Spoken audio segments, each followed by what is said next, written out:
Welcome to another edition of North American Harness Update. I am Rod Elms Jr., joined tonight by both the Hanover Hustler. Say hello, Mr. Hustler. Hello, everybody. The Hanover Hustler here. How you guys doing tonight? And Mr. Mike Prebozy. Mike, Buzzkill. Buzzkill Prebozy in the house. And by the way, in case you didn't know, there's only 10 races in London tonight. So the Pick 4 is starting soon. They're just now coming out to post parade for the start of the Pick 4. We've only got a few minutes, but quickly we'll go over what we're doing tonight outside of this late Pick 4 at Western Fair. We've got this live Pick 4 at Western Fair. We got to thank them for allowing us to use their video stream. Uh, Outside of that, we've got the Mohawk late Pick 4, 20-cent minimum bet there, starting in race number 7 at Woodbine Mohawk Park. We're going to talk about the TVG finals for tomorrow at the Meadowlands. And last but not least, the late Pick 3 at Rosecroft for Monday later on in the show. But we got to jump right into the action because they're already post parading, as you can see, at Western Fair for this late Pick 4, which starts in race number 7. And Mike, why don't you go ahead and start us off, get us rolling here for the late Pick 4. All right, so I found this sequence to be extremely difficult.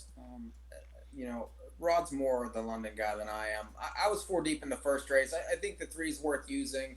You know, this horse, American pageant, four thirds in a row, draws better, broke last time, should be better here from this post. The five, H.A. Houston, raced okay off the bench last time at 70-1. Draws a little better now, and it's not the toughest field in the world. So I feel like the horse has an upset chance if the horse races a little better. The seven, Speedy Duncan's another one. Broke last time. The race two back was favored and raced okay. Ended up beating less than 2 lengths. And then the eight, Lucky Joanna, raced in the Harvest Series at Woodbine. Really no chance in either one of those races. Raced okay at London, four back when winning as the favorite. 3, 5, 7, 8. Now, I am pretty simple here. I'm just going to go and tell you what I got. 1, 2, 3, 4, and 5. I think any of them can win this race, and really the price play in this race currently is the 5, H.A. Houston, Andy Moore. This horse raced pretty well last week. He left, got hung just past the quarter, then he got shuffled, and then he got stuck in behind horses. He was a long shot there. He's a long shot once again. You're not getting 70-1 again, but I think this horse is worth a play at a decent price. Race number 8, Filly Mare $7,000 claimer for now, a 25,000 life. It's leg number 2 of this late Pick 4, and I thought this race was very simple. For me, I'm only one horse deep here. Singling the 3, Godreau Machine. Come first over last week, first start for the Bordeaux barn, and he's been on fire lately. This barn won one earlier tonight, and I do expect this horse to repeat that effort that we saw last week, first start for him, so I'm singling the 3. I was three deep. I agree on the three. Just beat this bunch. The four was right behind this one though with a tough trip last time. So I think that one's a use, especially from this post. And then the six, Joyful Kate.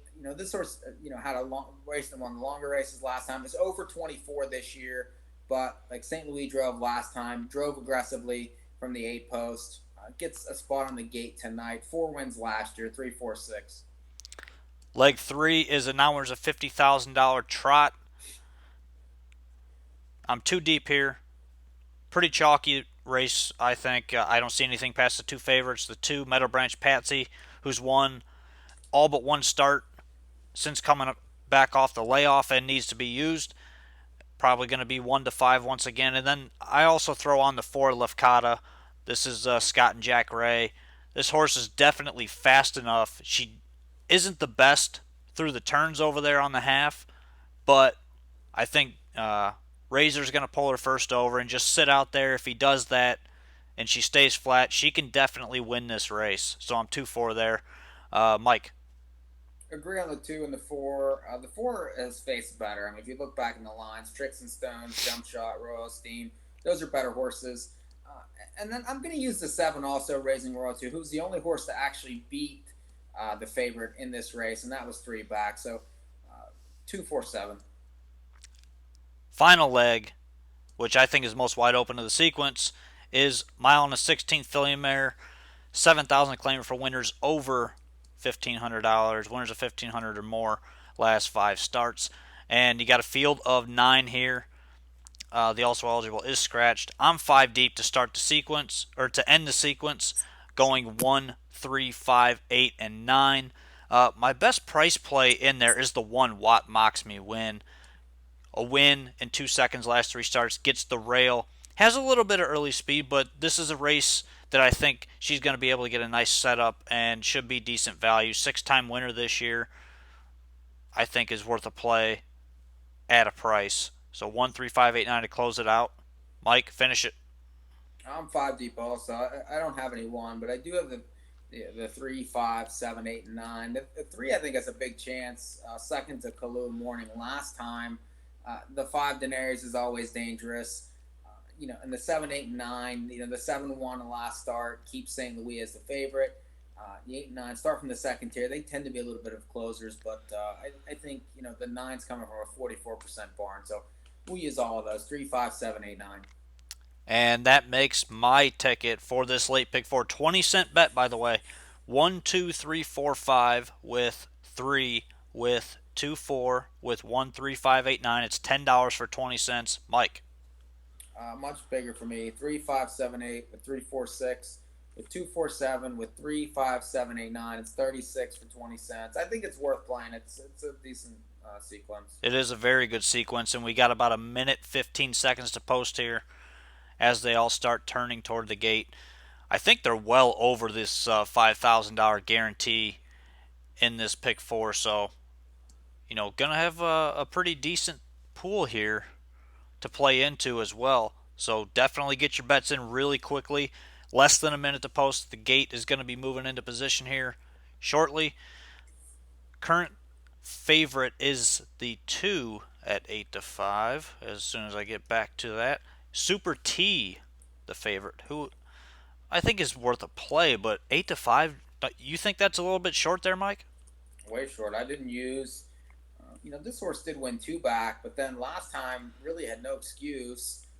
Kind of got away and really went nowhere. Came home at 32 and 2. Now the track was off that night, but I don't know. Draws well. It's just iffy for me. 8 to 5 is short. It is very short. We will see what happens here as they go to the gate for the first leg of the late pick four at Western Fair Raceway. Sugar Doyle has the call, and not me. In behind the gate here for race 7, group of trotters. Where were you saying? Super T. I played the 7, by the way, Then guys. Lonnie's Crown. H.A. Houston. Valor de Banque. Speedy Duncan for 7 across. Lucky Johanna in the trailing spot. 1/8 of a mile from the start. Stride before the start. Number 4, Lonnie's Crown. Here they come. They're rough. Super T towards the inside. Wide side for Speedy Duncan out nicely. 3 across. Off stride with the 6, Valor de Banque. And off stride with the 7, Speedy Duncan. Speedy Duncan went to a break. Grabbing control. Super T at 9 to 5. Cruising to the top. It's What Were You Saying now in second.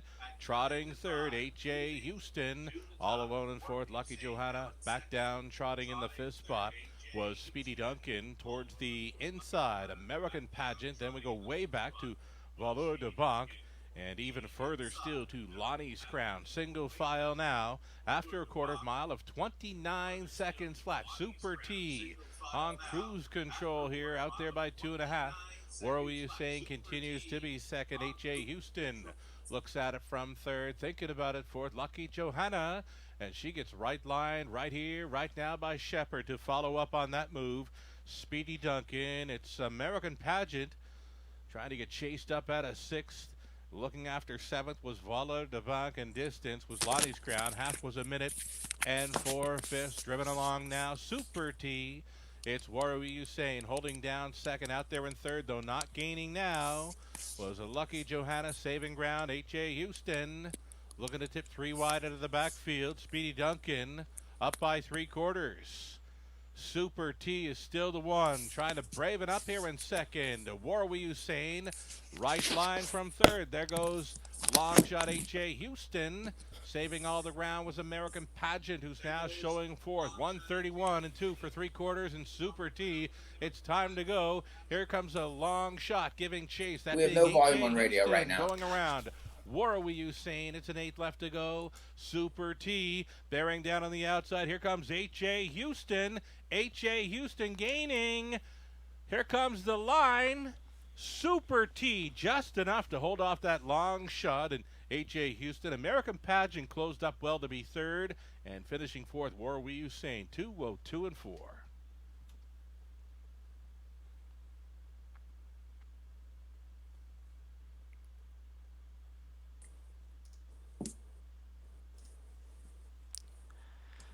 Super T goes off the favorite and holds him off late. My long shot, H.A. Houston, was coming at him, just needed a little more room there.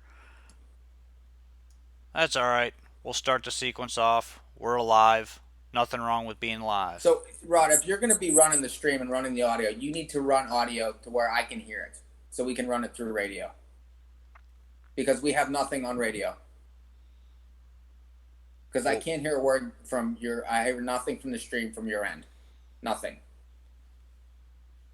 It's completely dark.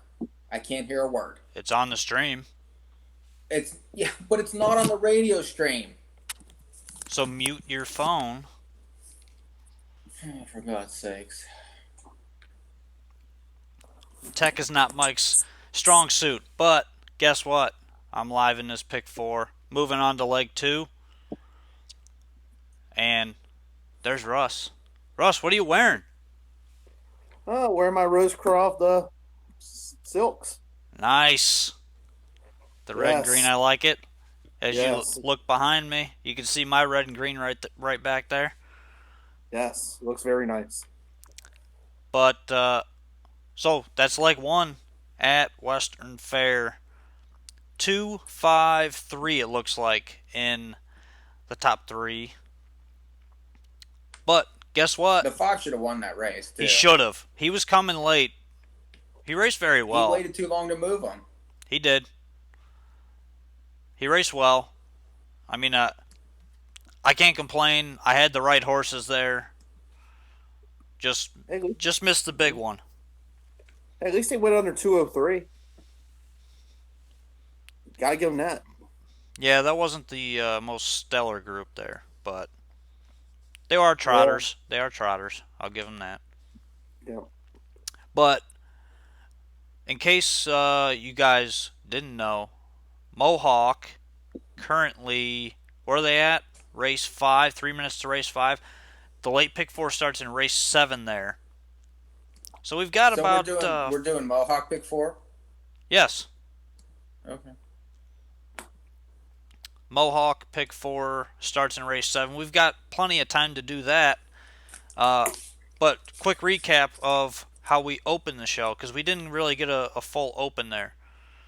So those that are new to our show, this is North American Harness Update. I'm Rod Elms Jr. That guy with the beard over there, that's a Hanover Hustler. And the other guy with the hat on, the other hat on. Mike, say something. That's Mike. What did you say? Right there, that's Mike. I said this guy, Mike. Okay. That's the 3 of us for tonight. Ray is off doing other things at school. So, ooh. Yeah, he's at ski. It's ski. Nice. But what we do here is real simple. 1, talk about horse racing. 2, we have some fun.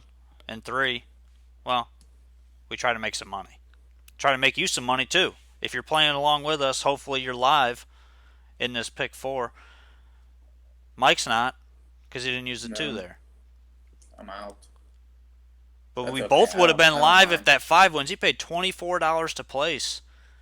That's pretty good for Andy Moore. That's just the 5 would have been so good there.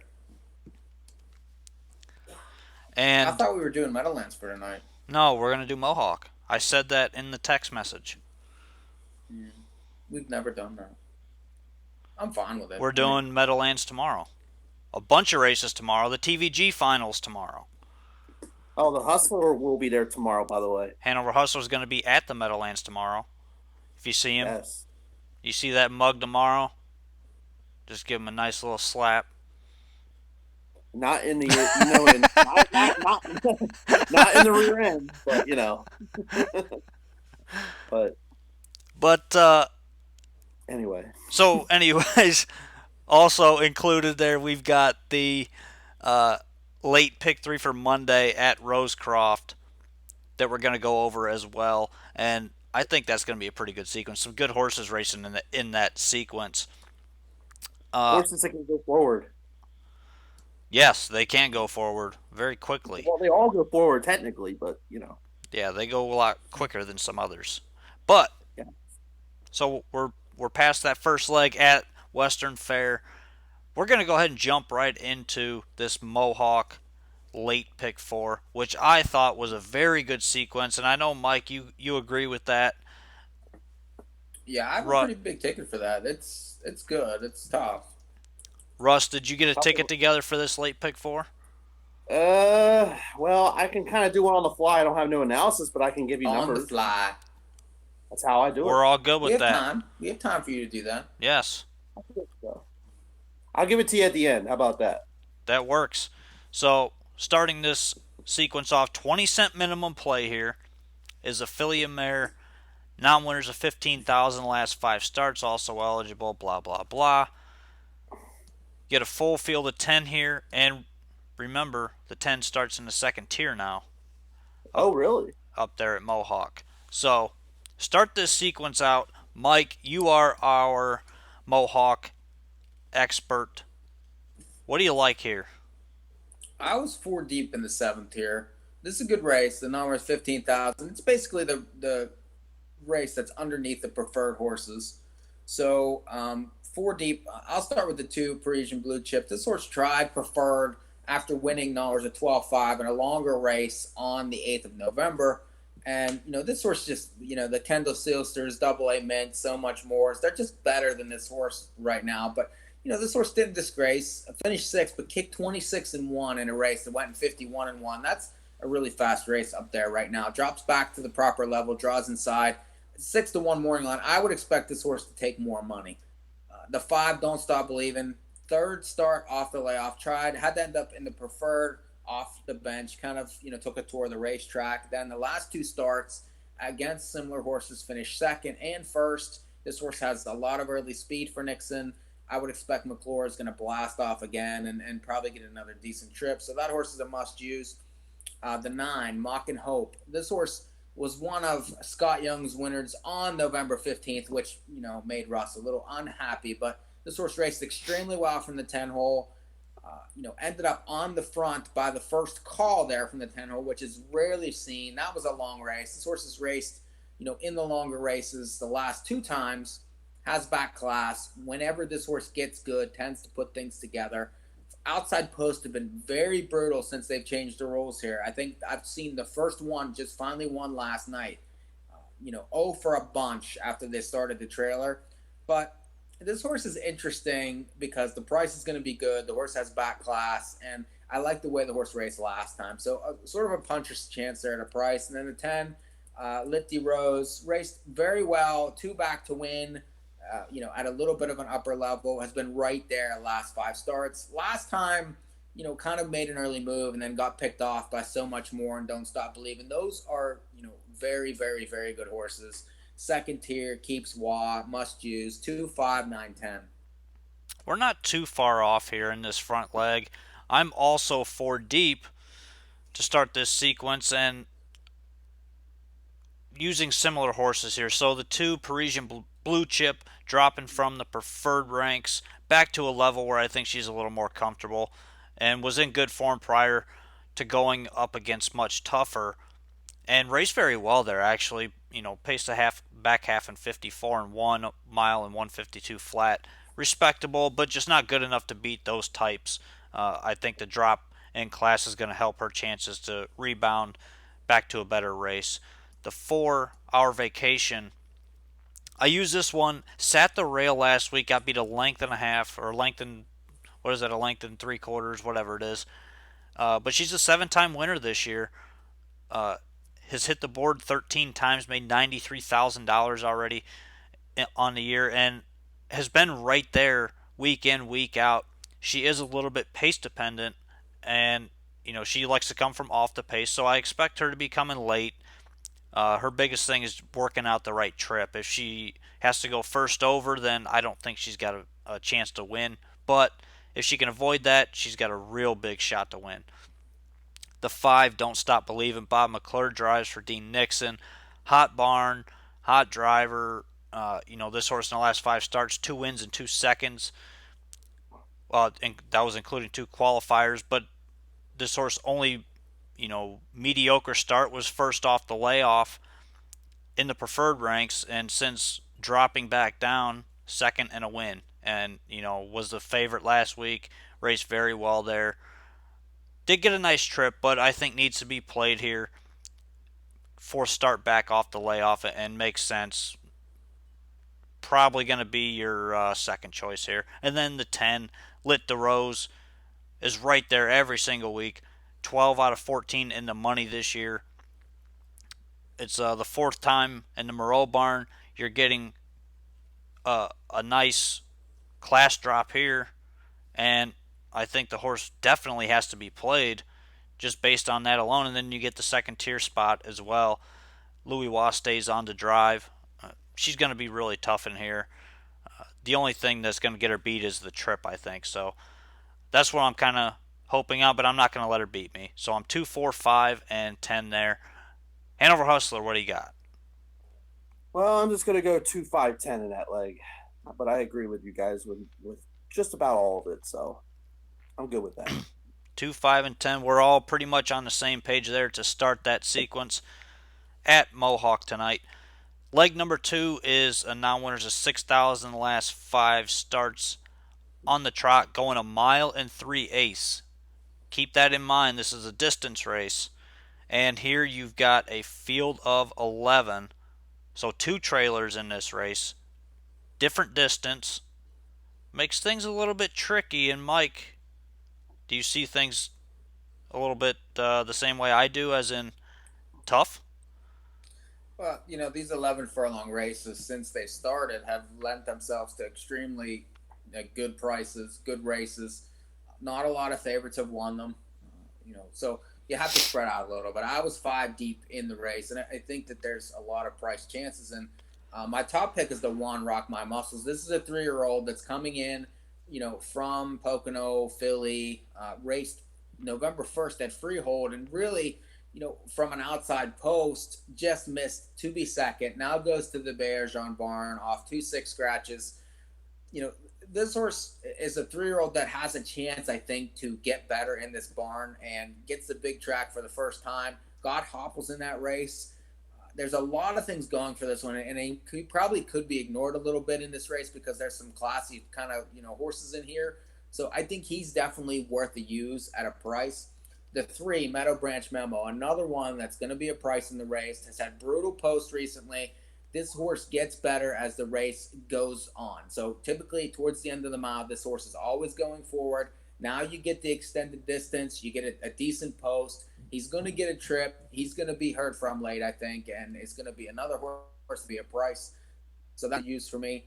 The 7, Nothing But Muscle, has been racing in optional claimer against horses like Wild and Crazy Guy, On a Sunny Day, Hemi Sealster. None of those horses in this race, those are tough races. Osceola's been very good.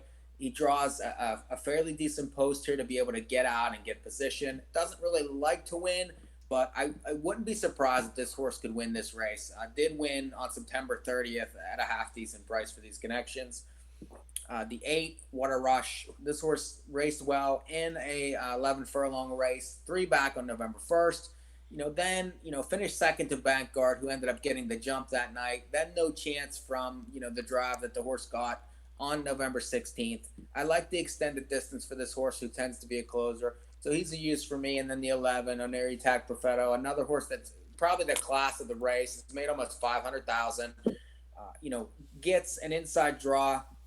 McClure's back on, was beaten as the favorite, and was, really didn't have a lot of chance to race last time. Got stuck outside. He's a total grinder. Kicked 27-2 last time. The extended distance, I don't think will hurt him. He's made 100,000 again this year. So, but your price is going to suffer. 1, 3, 7, 8, 11. We're actually very close on this leg as well. I'm a little bit shorter than you here, but starting inside with the 1, Rock My Muscles, I think first time in the Bear Jean barn, needs to be used in trotters coming to this barn. And I think this distance is actually going to help this horse as well.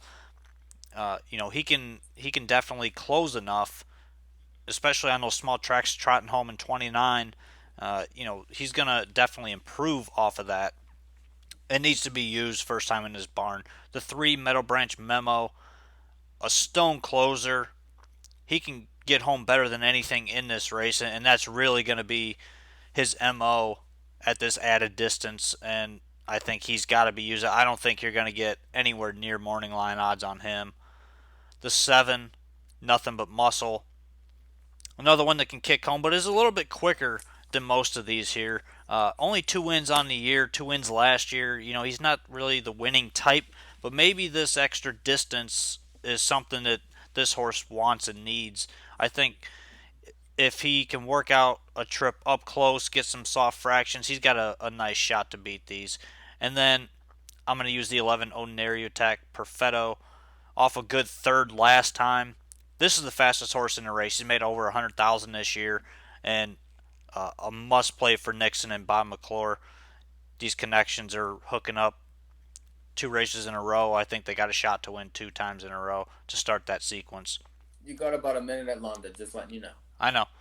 So I'm 4 deep there. 1, 3, 7, 11. Russ, what do you got?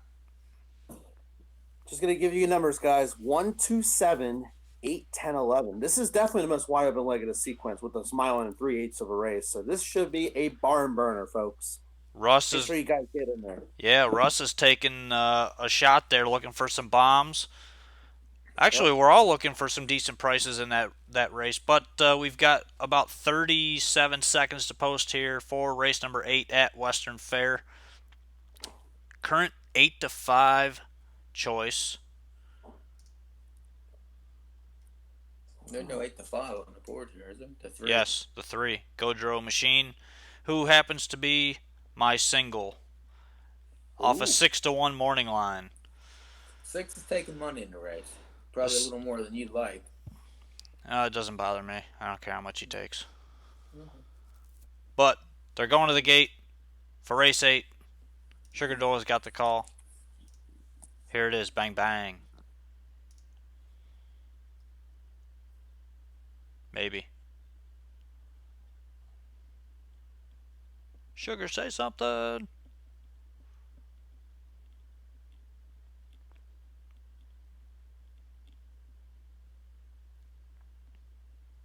In behind the gate starters for race 8, the Aquastro feature 7 Pacers. All on gate. They're picking up speed. Here they come. Recalling. Recalling here for race number 8. Window still open and selling.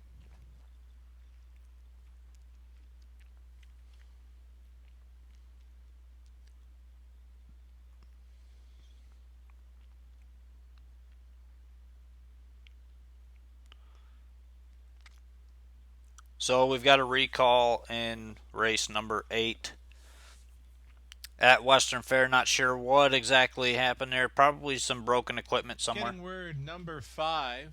It's about time to win. Has a flat tire.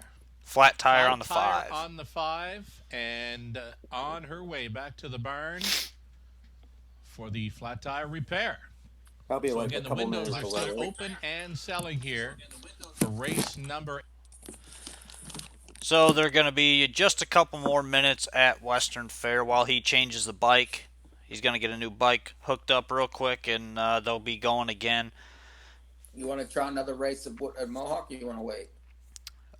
We've got time, don't we? Yeah, you guys got time. Well, how long do you think a bike change is going to take? 2 minutes. So not very long. Oh, we have time. They just Yeah. finished the fifth. Yeah. So By the way, if you played my ticket, my pick 5 on NAHUpicks.com for $36, you cash for $186. Bang bang. And pick 5 tonight. Not bad.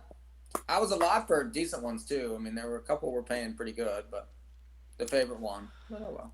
That was a sincere clap, by the way, from the hustler. I got beat in the That early. wasn't a bad ticket. Actually, you know what?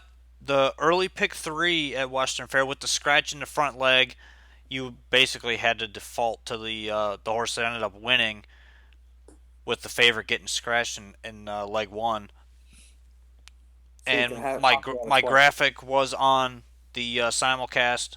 It did hit, Oh, and What did it say, it was a $5.40 play to make 16 and 16. change it's You enough got for Taco Bell, right? $16.90. with a single on the back end. Dude, Now you got enough for Taco Bell for the next couple nights. That's right. get you a taco. Be squirting everywhere. The squirts. Oh, The Taco Bell squirts. It's a real problem. Oh no. I guess I Yeah. should start looking at Meadowlands for tomorrow. it's a good card. I mean, it's good, great horses. Yeah, we've got, the action tomorrow is going to be really great with several top horses actually retiring after tomorrow night, including McWicked, Better's Wish, Courtly Choice, There is a lot of good races tomorrow, but there's a lot of short fields, which is a little bit Six disturbing. Pack. All I those. think I think there's another one. Darling Mirrors S is retiring as well. Is Yeah. what I hear.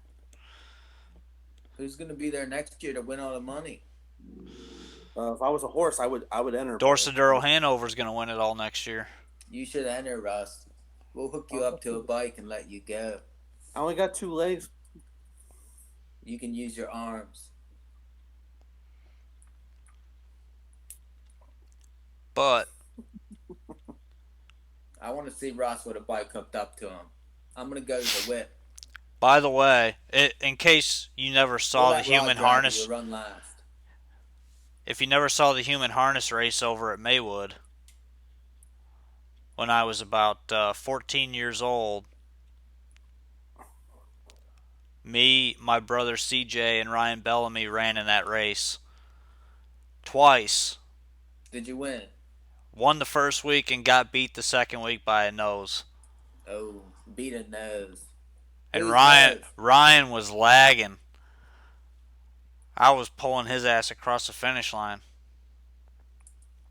But we couldn't pull him because... Rod never tells the story that he fails. It's always that he won. Oh, no, He was like- he no, would I'm never, telling like, you, we tell the lost. story where, like, I raced in this and I was junk. Ever. He always won.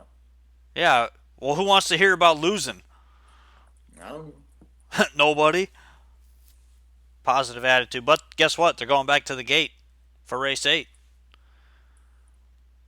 The at great Western Fair.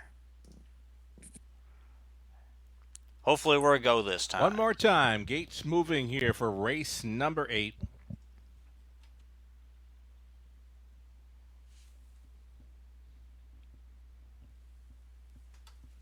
Sports Icon, Stride, Sealster, Godro Machine, Diva Dali is in the center. It's about time to win. Joyful Kate. Artistic Meadow, farthest out on the wings. 6-5 fave status here in number 3. Godro Machine trying to double up. Here they come. They're rough. Godro Machine left out. Joyful Kate right up there in the mix as well. And along the inside, Sports Icon. Opening turn action. Joyful Kate crossed on over to lead. Taking second with Sports Icon. Godro Machine slipped into third. Away in fourth was Artistic Meadow. Stride Sealster is fifth. Next in line, sixth for Diva Dali. Trailing the field, it's about time to win. Opening quarter mile leader will be a headstrong Joyful Kate here, released at 4-1. Fronting through that panel in 29-1. All over the St. Louis helmet in second. Sports Icon, Godro Machine, traveling in third. Artistic Meadow looks at it from fourth. Stride Sealster next in line fifth. A move to the outside in sixth for Diva Dali. The trailer gapped off at that. It's about time to win. 29-1 was the quarter mile. On the lead, we've got Joyful Kate up front. Now Godro Machine will try her luck first up on the outside, taking second right on the bid in third. That is Sports Icon. Fourth on the outside, gapped on the cover, though, was Artistic Meadow. Stride Sealster next in line. Nothing yet from Diva Dali, who's next to last. It's about time to win. Continues to trail. Halftime was 59-3. Godro Machine rushing and brushing here now to grab control. It's Joyful Kate who could not go with. Off the pylons at a third and moving in a second. There goes Sports Icon. Fourth best on the outside for Artistic Meadow. 3/4 up in 1:27-4. They were 28-1 through the third, and this is going to be Godro Machine to bring them on home. Second best. Sports Icon. Late pace now from Diva Dali. In between mares was Artistic Meadow, and all done fifth. Joyful Kate to the mile. Godro Machine on top. Sports Icon second. Artistic Meadow third, with Diva Dali rounding out a superfecta. 1:57-4. Godro Machine doubles up. I get by my single on Godro Machine there in race number 8. Was as good as I thought she was going to be. Second time in that barn. Good. Bang, bang. That third quarter was huge. Yeah, she was cooking. For As that soon as he tipped her, I mean, she was just gone. Yeah, nice hit. But we're live. That's what matters. We are live in this pick 4. Good pick, man. At least you can get yours home. Yes. Yeah, We're still mine good. is dead. If we could have got the 5 in the first, then mine would be alive. But no, the favorite But won. we got to You have your jump stuff. back. We got to switch gears again and go back When to. favorites win, I tend to lose. Yeah. Well, this thing was 6-1 in the book, so that doesn't count as a favorite. Sure, it does. No, it doesn't. Not in the pick 4. Do they Don't. pay the book odds? I've never seen that. I can tell you this thing was not 8-5 in the pick 4. I don't know. He just beat these horses last time. There was $1,500 live after leg 1. We'll see what there is after leg 2. But, and the pool was over $6,000, by the way. So, bang, bang on that. Back to Woodbine Mohawk Park for leg number 3 of this late pick 4. And we will review all of our tickets when we get to finish this sequence. But this is a filly mare, 4-year-old and younger, now winners of 2 or 25,000 lifetime. On the pace, 1 mile distance this time, and you got to feel the 9 here. Only 9 across at Woodbine Mohawk Park. And Mike, start us off here. What do you like and why? This isn't really a great race whatsoever. It's nowhere's a 2, and it's a weak nowhere's a 2. Betsy is probably going to be sub even money in the race coming out of these harvest races, and raced okay there. I mean, those were way better horses than these horses are. Raced okay in the final out of the 10 hole, but this horse is a stone closer. If you look back to this horse's win on October 3rd, that race completely fell apart. She kicked 29-1 to win. That was in a fast race, but they went, very quick early. I don't see a huge pace in here, which could deter. I don't know if McDonald will move her early or not, but she's an obvious use in the race just because her form's better than most. The 4 HP Xanadu has been getting away well from the gate and then getting checks. Ran the She Be All In the last, 2 out of the last 3. And, it's getting checks at the level, but it's slower than some of these, especially much slower than the 1 is. But I would expect this horse to get a decent trip up towards the pace because, she tends to get away well. So she's a use for me on tactics mostly more than anything else. And then the 6, Erica Shadow, tried a leave attempt from the 9 hole last time. Did get the front and hung on for quite a long time. Gave it up late with Saftik. This horse is 1 for 33. Difficult to really back, but that was her best race in a while. And I like wake-up plays, and this horse is definitely a wake-up type. And, again, not a great field. Could blast up early again, and, maybe will be tough to catch if she gets brave. 1-4-6. We're actually a little bit different here. I think the one Betsy is a must play, but at a really short price. I'm not real keen on having that horse singled, but I do see one horse that's a little bit sneaky in here that you didn't use, Mike. The two Frisky Beaver. Not only is the name awesome, but I've used this horse before, and I get it. I don't dislike. She's just been really bad recently. well, I tend to agree with you, but at the same time, this is a horse that draws inside, has shown early speed in the past, is going to be following Betsy the entire way, who's going to be the big favorite in this race, most likely. Hmm. So the trip should work out nicely. He can basically force out Betsy whenever he wants and just follow second over there, as long as Betsy doesn't try to brush to the lead. I think this is a horse that's going to be looking for the setup and has a shot at a decent number to go by if Betsy gets tired. So I'm going to go 1-2 there in that third leg and hope I make it through there. Just a really bad race, and it wouldn't surprise me if the one just ran off the screen either. So, Russ, what do you like there in leg three? Well, I'm gonna go with the one and a horse neither of you guys have. How about that? Okay, I'm gonna go with the seven. Giggle Hanover. So I'm gonna go 1-7 there. I don't mind that pick at all. That horse is definitely capable. Yeah. Sylvian owes me a couple dollars. But there's one more race, race number 10. Philly Mare Hours at 3,000 last five starts on the pace. 1 mile is the distance here. Field of 10. 10 starts in the second tier at Woodbine Mohawk Park now. Keep that in mind with all your plays. So, here, I thought this race was pretty wide open. Mike, do you see it the same way or no?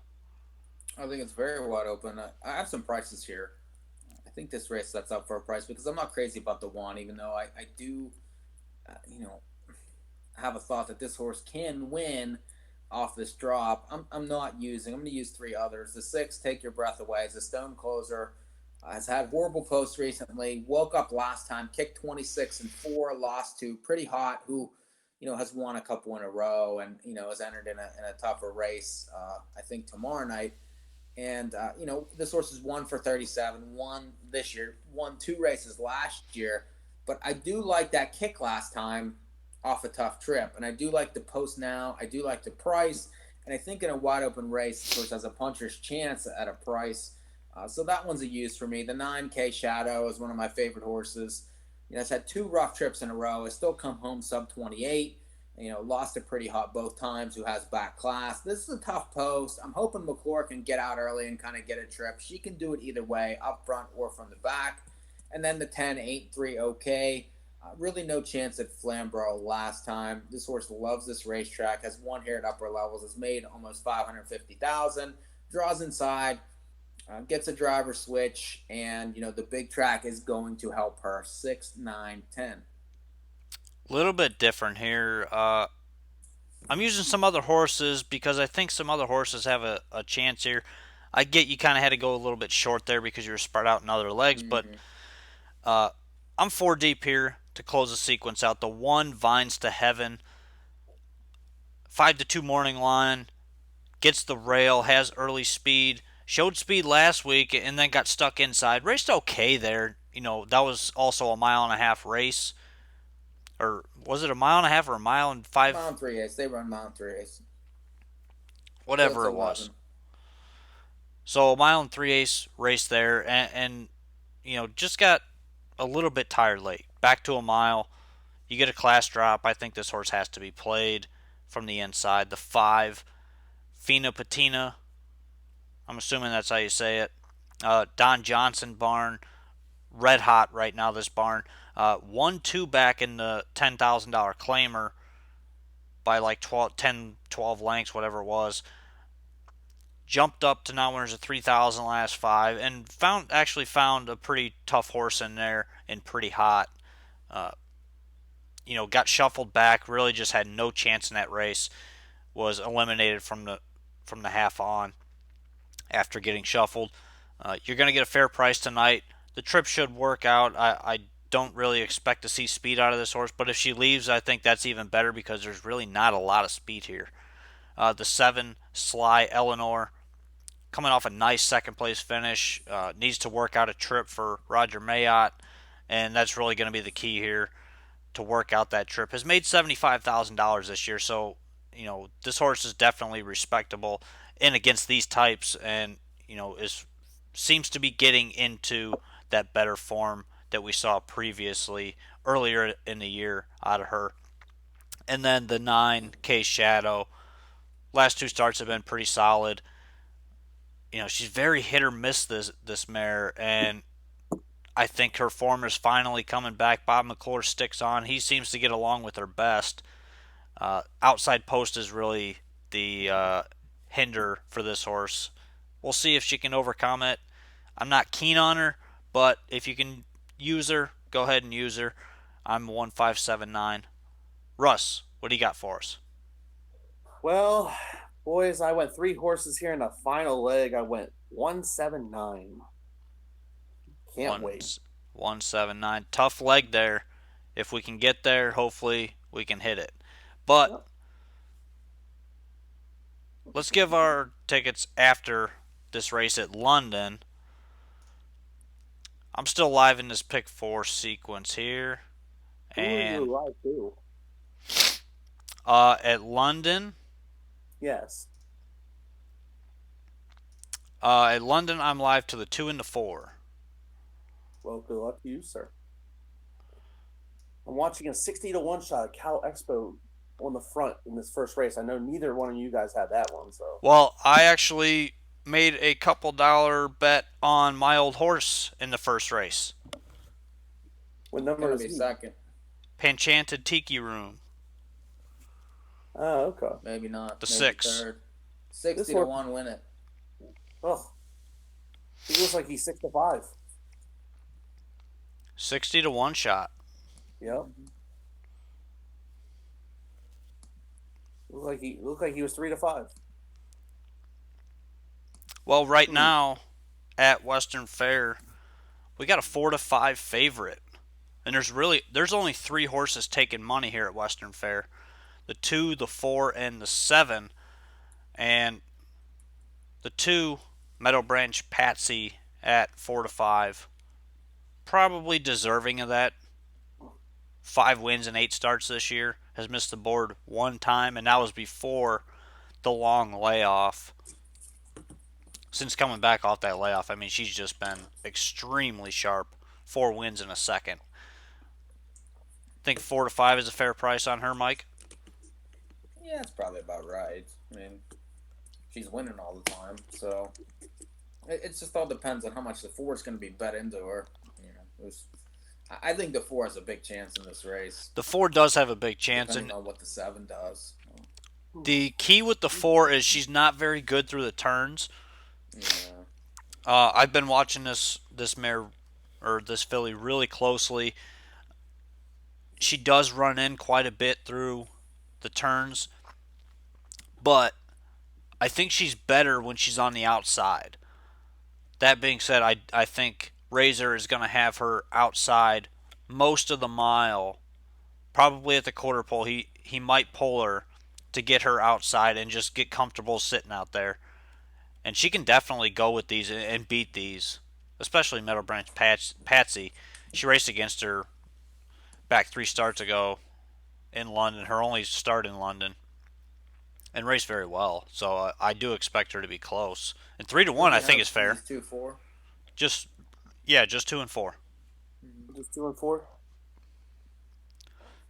That's probably about right.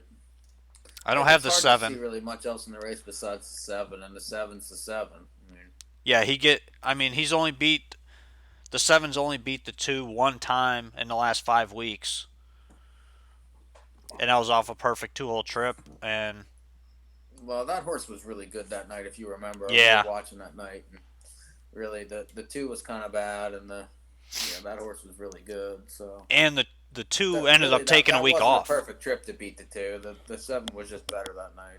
And the 2 took a week off after that start too, so obviously there were some issues Yeah, there. something was up there for sure. I will say this, guys. That stream at Western Fair is actually pretty good. It's a lot better than it used to be. Yeah, it's HD. Yeah. But last year I had to squint. I was like this. I'm like, 1-5 now on the 2. it looks really good. The 4's worth the bet at 5-1 there. You know who I'm gonna? You know, I don't bet show very much. I don't bet show hardly at all. But if there was any show bet you should make here in this race, it would be the 6-horse Massive Pajama Party. For all you sleepover people that want to bet random horses, I think that horse could finish third in this race.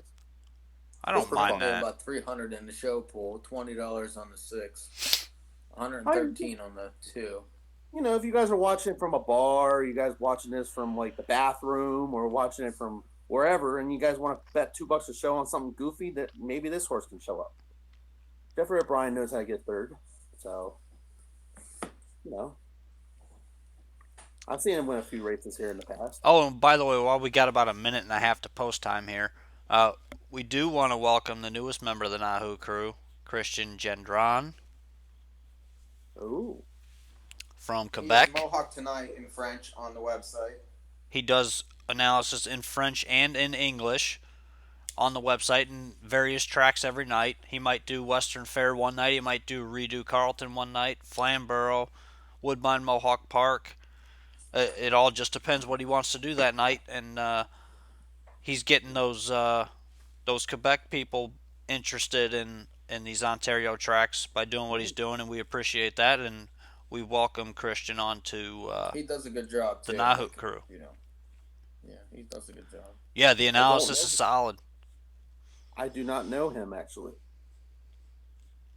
He's from up by Hippodrome 3R area. That's his home track. Montreal. Nice. That's awesome. So, welcome to Christian, and we look forward to checking out his analysis in French and in English throughout the winter.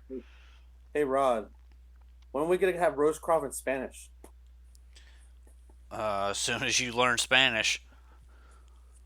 Nobody ever When asked is the me. Hanover Hustler going to learn Spanish? I could barely master English. What are you talking about? Right. But he should do a good job. You guys believe in him, and even though I don't know him, I mean, yeah, he's done pretty well so far. The 3 nights, he's had quite a few winners up there in Ontario, but we're looking to get another winner across here in the 2 or the 4 for this pick 4 as they go behind the gate at Western Fair for race number 9. Here's Sugar Doyle. Junior, Massive Pajama Party, raising royalty for 7 trotters all on gate. Back tearing it, Chaotic Decision. They're at the top of the stretch. 2-5 on number 2, Meadow Branch Patsy. Here they come. They're off. Meadow Branch Patsy for the lead. Next door, Massive Potential up on the wide side for Raising Royalty. Opening turn action. Meadow Branch Patsy has made the lead. Second best, Massive Potential. Settling in for third is going to be Raising Royalty. Chaotic Decision got away in fourth. Left Kata keeping it together thus far in fifth, going about 8, maybe 9 lengths off the lead for Ray. Third to last was Massive Pajama Party. And then we go back to Junior. The trailer is no cuts, no butts, no coconut. Single file at that quarter-mile station in 28 and 3. Tapping it up here. The strong front-end type mare. Meadow Branch Patsy, she's leading by 2. Massive Potential continues second. Raising Royalty is with them in third. Gapping in fourth was Chaotic Decision. That's got Left Kata thinking about it fifth and direct it to the outside. And the Razor will rouse that one up in front of the grandstand. It's the halftime leader, Meadow Branch Patsy, 59 and 2 at the half mile. Second best continues to be Massive Potential. Now it's going to be a third quarter rush and a brush by Raising Royalty for St. Louis. Along the inside to be fourth. Chaotic Decision, fifth and wide. Left Kata Gaining for Ray. Trotting 6, Massive Pajama Party. Back to Junior, still trailing. No cuts, no butts, no coconuts. In full flight, going up to 3/4. Meadow Branch Patsy raising royalty. Out there between trotters. Left Catas, 3 deep on the outside for the Razor. Final turn action now after 3/4. 128 and 4. Still selling it. Meadow Branch Patsy trying to buy it. Left Cata still up there in the top 3. Massive Potential fading to 4th. Was Raising Royalty. Into the stretch they come. Left Cata makes the lead. Left Cata went by in deep stretch. On to take second. Massive Potential. Left Cata for the win. Massive Potential second. Meadow Branch Patsy third. Massive Pajama Party in for 4th at 40-1.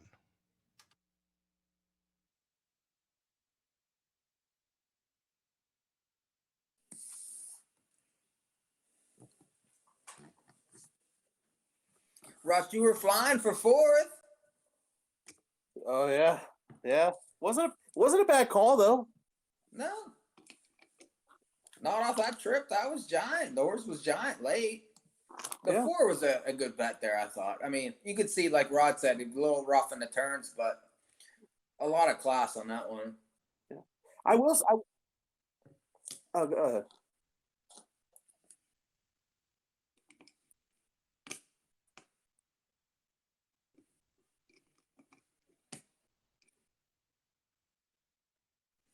Yeah, you knew she was going to be good right there.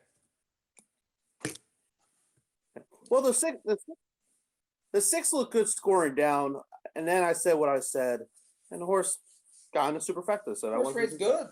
Yeah. Yeah. Hope you guys use it in the super.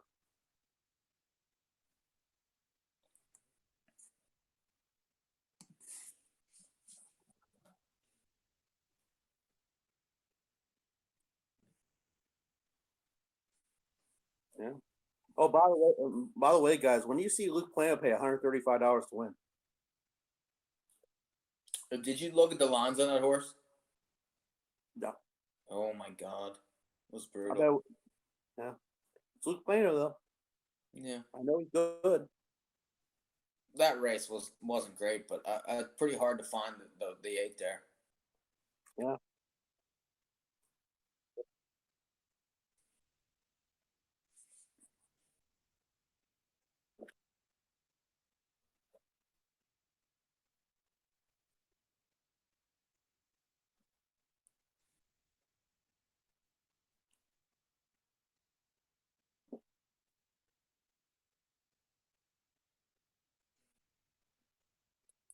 Two, 5, 9, 10 with 1, 3, 7, 8, 11 with 1, 4, 6 with 6, 9, 10. It's 36 for 20 cents, and it's posted on the website. Well, this is a guaranteed winner, guys. So click it a couple of times. 2, 5, 10 with 1, 2, 7, 8, 10, 11 with 1, 7 with 1, 7, 9 for 21.60. Hit it a couple times. Screw it. Have some fun.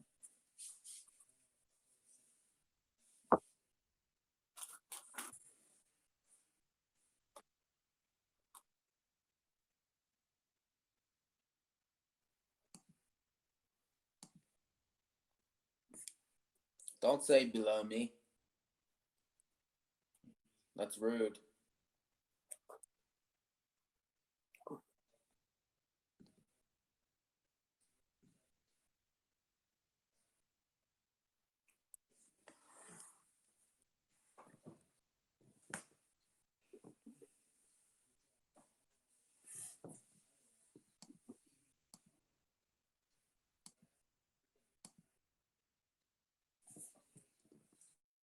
Yes. Ooh. That's the main event of this show, by the way. Yeah. Yep. Yep. You got people make money. People make money at that track. So, yep.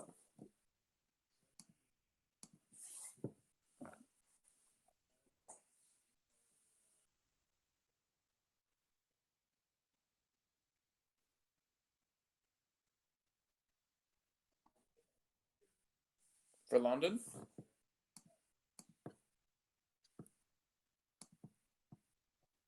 Who you lock to?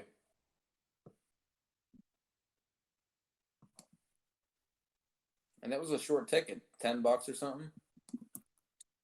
Okay, 175, 3's 57, 5's 178, 8's 80, 9's 138. Well, I'm gonna post my pick four ticket on your guys' comments thing so the fans can read that as well.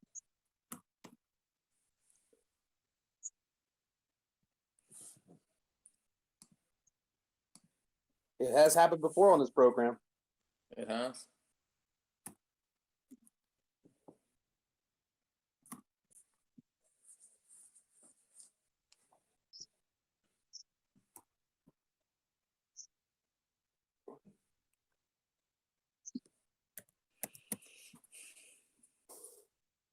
Lots of good prices here in this race in this first leg. 10's a bit over bet here.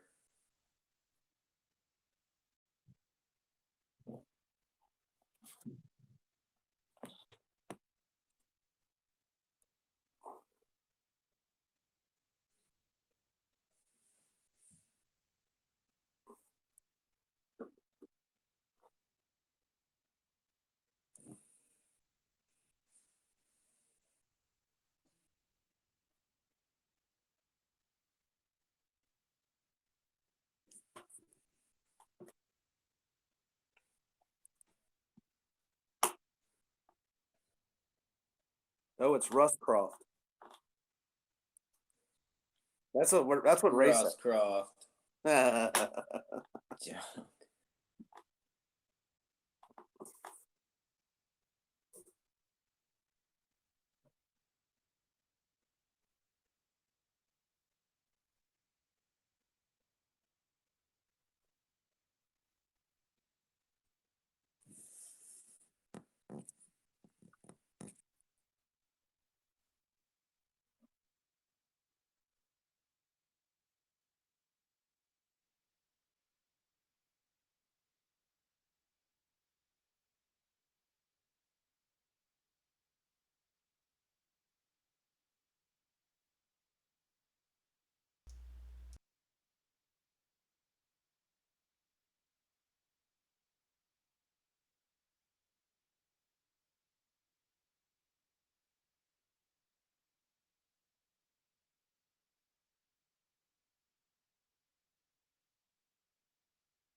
Seventh race horse is in behind the gate. One bad actor. That's the 6 Deb.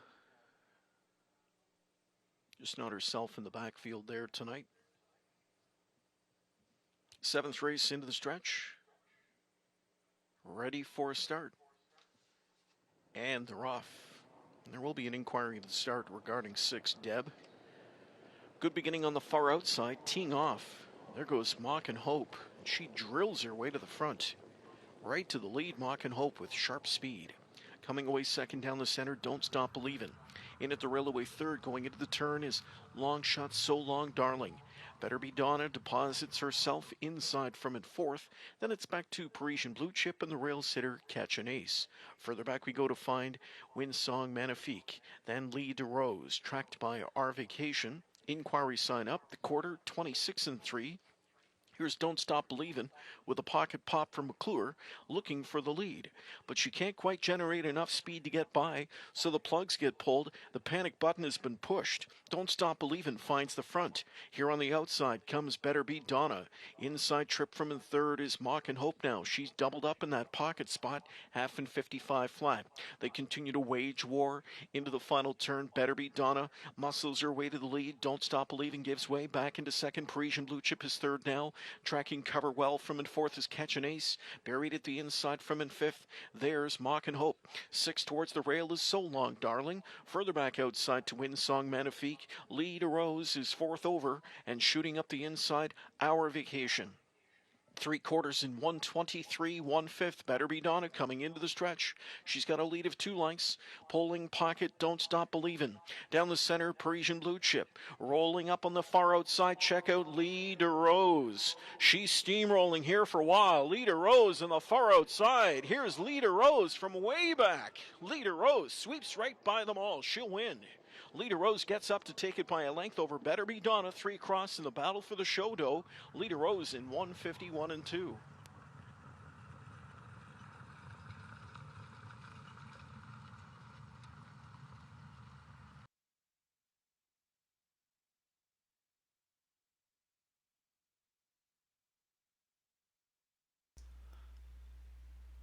So we are back after we made it through leg number 1 at Mohawk. The 10 Lee DeRose ended up going right by everybody. Was last turning for home and swooped up about 5 wide and just looped them, rocketing that last eighth in probably about 13 seconds. They went pretty crazy early there.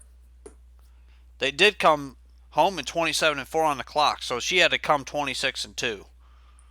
Yeah, she's really nice. She's very good, and she got a much better trip this time. She's a nice horse. 7 raced really well also. The 9 really had no chance the way she was driven. Yeah, I thought the 10 had no chance at the half. I thought the 10 was out of it. Really? Yeah, I mean, she was last. The cover was going nowhere. I mean, she just hit another gear when they turned for home. But we got 1 race left over at Western Fair. I'm still live in this pick 4, hoping to hit it to 5 horses here. 1, 3, 5, 8, and 9. Hopefully. What's the big pay? The 5? What's that? The big one's the 5? The one that's paying the most? Let me double check it. 5 and 9. Yes.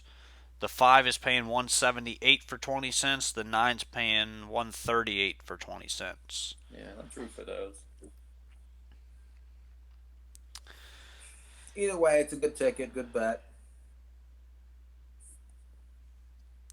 Yeah, so we're just trying to get this ticket home. Hopefully we can. And imagine what they'd be paying if you got the 30 to 1 on the first race. Tuh. Did you guys say 359, right? 1, 3, 5, 8, 9. Oh, okay. Gotcha. Cool. And by the way, I like the 5 here quite a bit. And Nice. 7 to 1 is great value on this horse. Yeah, that horse is going to get a setup in the race. Yes. Sure. I remember Daenerys from back in the day. I remember Yeah. that horse a little You know what? She's definitely capable of beating this group because she has beaten these before. And she's just a horse that needs a setup. and Right. and when she gets it, she can shock any of these mares in here because she is definitely good enough to beat them. She'll give the shocker at any moment. Yes. Well, you got the Hanover Hustler fan club right here watching for this horse to win. So What do you got? I got Mr. and Mrs. Charlie horse, and I got Paul Ears McNeil, Nice. a Hagerstown Sons legend, by the way. Huge. Yes. We need to get a Russ Adams bobblehead for next year to tour the country with. There you go. That would be giant. We got to get one with Rob with his shades. You should Yeah. you should see how yeah. Should have Yeah, seen my what? We need to get a track to give NAHU bobbleheads away. Right. I'm I bet actually the Aces would do it. I'll tell you guys something really quick. I actually know a guy that knows a bobblehead company. Maybe he can make some bobbleheads for you guys. That'll There work. you go. Ross knows a guy. Because Russ doesn't know just the horses; he knows the baseball as well. Well, Rod knows everyone. Rod probably knows him already. He's just shaking I'm his telling head. I don't know. What do You you think? you know, but you don't know like Rod know. He knows. Well, Rod knows a lot of people in the racing industry. I He agree with knows that. everybody. Yeah. People like are making sandwiches that never met him. They're like, Rod, Yeah. we're I don't poking think- out there yelling, Rod, looking around. Just made him a pizza. Yeah. That I actually promise- happened. Yeah. I'm telling you. I believe you. Yeah. That actually happened. Yeah. Well, that's not a bad thing because No. you know what? Being number one in harness racing in the U.S., which is what we are now. NAHUPicks.com, number one harness racing website in the United States. Bang, bang. That's not Have- easy to do to be number one, you know. Everyone's gunning for you You know. when you're number one. Hey, guess what? We did it with no money. So Yeah. No. we did it with content. Right. No Content money. driven traffic. Right. You know, you got one of the top Mohawk guys. You got one of the top, Maryland guys doing your guys' show, and That's key. Yeah. you got your top French guy I have yet to meet. Maybe I will meet him someday. Well, that just started. We can't really gauge much off that. We got we got Ontario covered. We got Minnesota covered. We've got Meadowlands covered. Maryland covered. I mean, Soon, you never know what could pop up. Ohio, New York. Ohio might pop up on the analysis here pretty soon. Oh, New really? York might be popping up on the analysis here pretty When soon. Ross is bored, he can handicap, Pompano.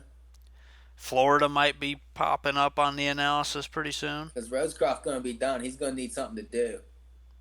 Well, of course I'm going to need something to do. I don't know if it's going to be Pompano, but This is if you want your local racetrack to be on NAHUPicks.com, let us know. We will try to get your track on NAHUPicks.com. Yeah, Hanover Hustler's available for wintertime handicapping. Wink, wink Yes. to California as well. yeah. Yeah, he's a master at Cal Expo. He told me this earlier.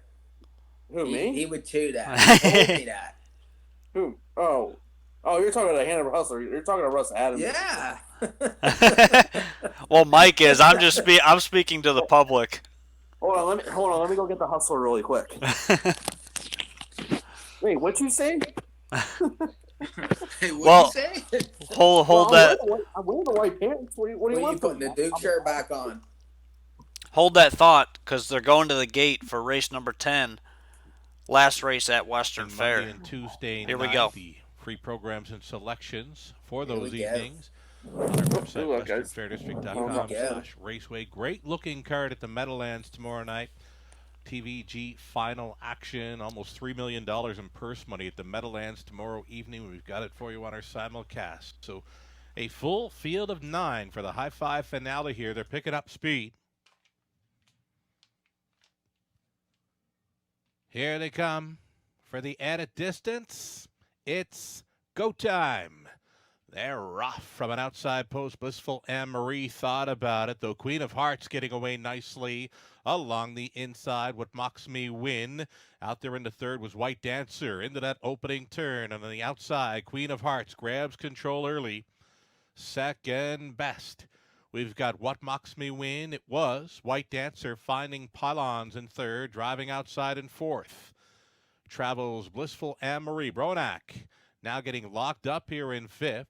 Sixth and in, Vanity Girl. Going third to last was Daenerys. Then came Alyssa Marie. The trailer was team leader, opening quarter mile 28-4 for the pace setter. The leading lady, that is Queen of Hearts. Continuing second, What Mocks Me Win. White Dancer on the return, traveling in third, fourth and wide for Blissful Anne Marie. Bronack still locked in there with nowhere to go, fifth. Outside in sixth, Travels. Daenerys getting the Forest City shuffle in a big way. Vanity Girl out and rolling was Alyssa Marie, tread on the field, team leader. Halftime's up in 58-2 and still up front. What Mocks Me Win is drafting in behind the leader, Queen of Hearts. A move to the outside there now, quickly. There goes White Dancer. White Dancer first up and challenging here as they roll to three quarters. Queen of Hearts still leading. Second best on the outside for White Dancer. Nowhere to go for What Mocks Me Win. Nowhere to go for Bronack. Three wide into the backfield. Travels Daenerys. 129-1 for three quarters. Final turn action in the finale. Queen of Hearts being driven along, hanging out there second. White Dancer, What Mocks Me Win third. Bronack is angled to the wide side there at a fourth. Saving all the ground was Vanity Girl. Down the stretch they come. Queen of Hearts still there, second best. Here comes What Mocks Me Win. Queen of Hearts, What Mocks Me Win. Queen of Hearts by a half length. What Mocks Me Win was second. Third goes to White Dancer. Then it was Bronack and Vanity Girl. So Queen of Hearts wins race number 10 there. And 10 gets you 50. $10 gets you 57.45. It's a win. Not the win that I wanted, but it's a win. Well, the one was paying like 70. That would have been a little better. Yeah. But where are we going now, Rod? Now we're going to the big card for tomorrow night. At the Meadowlands, we've got nothing but stakes action tomorrow. Definitely have to be playing this this card at the Meadowlands because not only are the pools going to be big, but you're going to have large guarantees.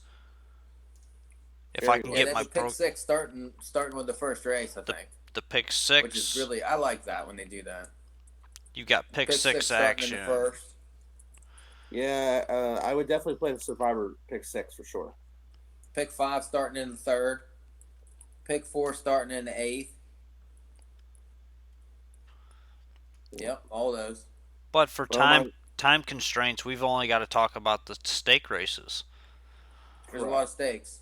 There are a lot of stakes. Better hurry. This is one of the biggest cards of the year at the Meadowlands. Probably the third biggest card outside of Meadowlands Pace Night and Hambletonian Day. But here you go. Starting in race number 2, the TVG Mares Final. $175,000 on the trot. And you've got Hannelore Hanover making her final appearance before going to the breeding shed. Darling Miriaz making her final appearance before going to the breeding shed. It's a short field, but this field is jam-packed with superstars, including Atlanta, Emoticon Hanover. I mean, just tell us who you like, Mike. Atlanta. I mean, how are you getting past her in here? She had no chance at Yonkers 3-back. Breeders' Count, she ran into Bold Eagle, no chance in 6-pack. Crushed her preferred here last week after being off a couple weeks, getting Lasix for the first time. She's going to murder this field. You think she's gonna murder him? Yes. I don't know if she'll murder him, but Russ, do you think she's gonna murder him? I don't know if I want to use the word murder too much. What do you think, Mister Garden Gnome guy? Are they going to murder this field? Yes. Yes, absolutely. This is nothing but a 1-5 for me, anyway. And the only other horse I think could maybe give these horses some trouble is a Motorcon Hanover. Horse has speed. The horse has been known to run a decent mile once in a while. I know she struggled a little bit this year, but if you can still make $223,000, you're not having a bad year. I mean, not a bad time, but this horse could always show up as well. So I'm going to go She one. shows up on big races. Yes, and that's my top pick in the race, the Motorcon Hanover. If you're looking for any kind of value in here at all, a Motorcon Hanover is where you need to be at. She shows up for big races. She draws well. It's a short field. I think she goes to the lead and she gets her own way because we know she can outleave everything in here. You look at her starts 2 back and 3 back, left in 26 and 4 and 26 and 1 up at Mohawk, and I mean she's capable of doing that at the Meadowlands. We've seen her do that at the Meadowlands. Uh, Yeah, I mean she's got plenty of speed. She should be heading out early, and she could steal this race, especially the way that Atlanta races where she kind of drifts out down the stretch a little bit. I think a Motorcon could take advantage late. yeah. But If the fractions are slow enough, then yeah. I'm taking my chances there with the Motorcon Hanover over the big favorite Atlanta. Okay. Race number 4, the Governor's Cup Final for 2-year-old Payson Colts and Geldings. Field of 6. A lot of them already shut down for the year, these 2-year-old Colts, but we still get a really good field here. The likes of this field approaching $1 million in earnings as 2-year-olds. Russ, start us off here. What do you like here? Are you going with the chalk and Poppy Rob Hanover, or are you going elsewhere? Well, if you guys follow me at Rosecroft, but unfortunately this is Meadowlands. But I don't like playing a lot of talk. But how are you going to get past Poppy Rob Hanover in here? I mean, the horse race fantastic. The matron last time out won by as much as he wanted.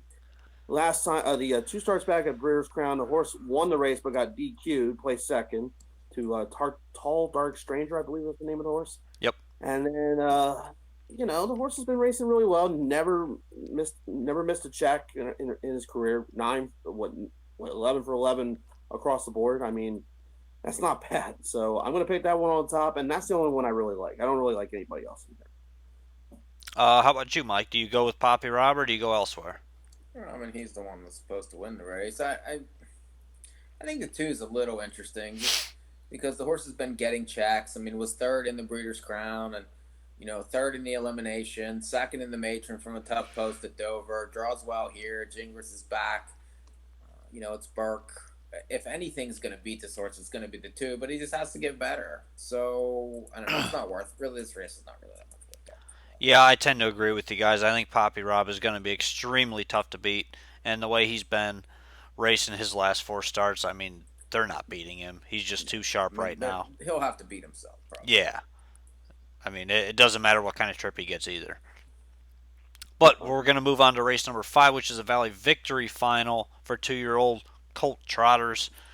Right after this race from Woodbine Mohawk Park, which has 30 seconds to post. And current favorite is 2-1 right now on the favorite. Surprising. Very surprising up there. And I'm trying to pull my program up here. And that's Narutak Perfetto. And the horse that's really taking a bet's a 3. I mean, 10-1 morning line. You're getting 4-1 on a horse that really hasn't been bad in a long time. Oh, Meadow Branch Memo, yeah. Yeah. There's a lot of money there. I a saw little bit of money on the 1 though, who's who I like.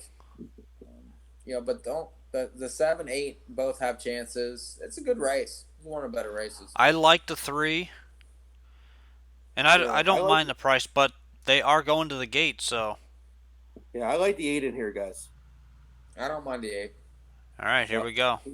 I was a big, wrestling fan back in the '90s with Patriots Field the assembles, Legion and of behind Doom. the Here we starting go. gate, we've got 9 of them stacked up across the wings. Couple of trailers, numbers 10 and 11, going a distance of 1.3 miles here. And the favorite is the 11 Oneri Tac Perfetto Classy Campaigner, taking on 10 others. Set for a start, and they're off. Sharp beginning for Elysium Lindy, who rockets out to grab the lead. We did have a breaker. Dottie made a break just as the gate sped away. Elysium Lindy at 66 to 1 out to grab the lead. Into the pocket spot travels Encarnacion. Up close tonight is Meadow Branch Memo sliding into third. Taken back and forth went Memo. Then it's back to Rock My Muscles fifth from a second tier start. Mr. Contestant showed up sixth. Seventh away, there travels along the favorite Oneri Tac Perfetto. Further back we go to find Magic Knight. Nothing but muscle starting up in the backfield as they swing off that turn and come in front of us. What a rush. And after the break, leaving Dottie trails. They went a 1/4 mile in 30 seconds flat. Darting to the top went Encarnacion, under pressure from Meadow Branch Memo, who's parked and pressing now. Back in third, Elysium Lindy, and a gap of 2.5 lengths back inside fourth to Memo. Trotting fifth, Rock My Muscles, six popping to the outside, Mr. Contestant. They've gone a 1/2 mile in 59 and 3. The second stanza was trotted in 29 and 3, quicker than the opening first quarter, and the field travels over to that far turn chasing Meadow Branch Memo. It's Encarnacion second, Elysium Lindy third, Rock My Muscles first over, driving fourth now. Back into fifth is Memo on cover, sixth outside Mr. Contestant, buried seventh at the rail is Oneri Tac Perfetto. Then Magic Knight gets into the flow, shuffled back is Nothing But Muscle, winding up comes What a Rush, and Dottie swings to the outside. They've trotted 3/4 mile in 1:30 and 4, and they head to the far turn. Meadow Branch Memo still just a length in front. Rock My Muscles applying first over, pressure on the leader. Encarnacion is in the pocket spot third. Cover fourth, enjoyed by Mr. Contestant. Bottled up is Elysium Lindy. Magic Knight to the outside. Memo buried at the rail, then to the outside. What a rush. Further back we go to find Oneri Tac Perfetto, Dottie, and trailing as they swing around the final turn, Nothing But Muscle. 1 mile distance covered in 2:01 and 1. Meadow Branch Memo took over in front of the grandstand, trying to rebuff the pressure of Rock My Muscles, who's alongside. Then it's back third to a locked up Encarnacion, filling on firing wide off the turn with Mr. Contestant. They're into the stretch. Meadow Branch Memo still there. Pocket sitter Encarnacion. Here cut loose off cover, Mr. Contestant, and Elysium Lindy fires wide for the drive. They're in deep stretch. Here to the outside now comes Mr. Contestant. Mr. Contestant takes over that lead for Filion. Meadow Branch Memo fights right to the end, but Mr. Contestant with a deep stretch knockout punch to win. Second was Meadow Branch Memo, then Elysium Lindy, and they've trotted 1 mile and 3/8 in 2 minutes 44 seconds.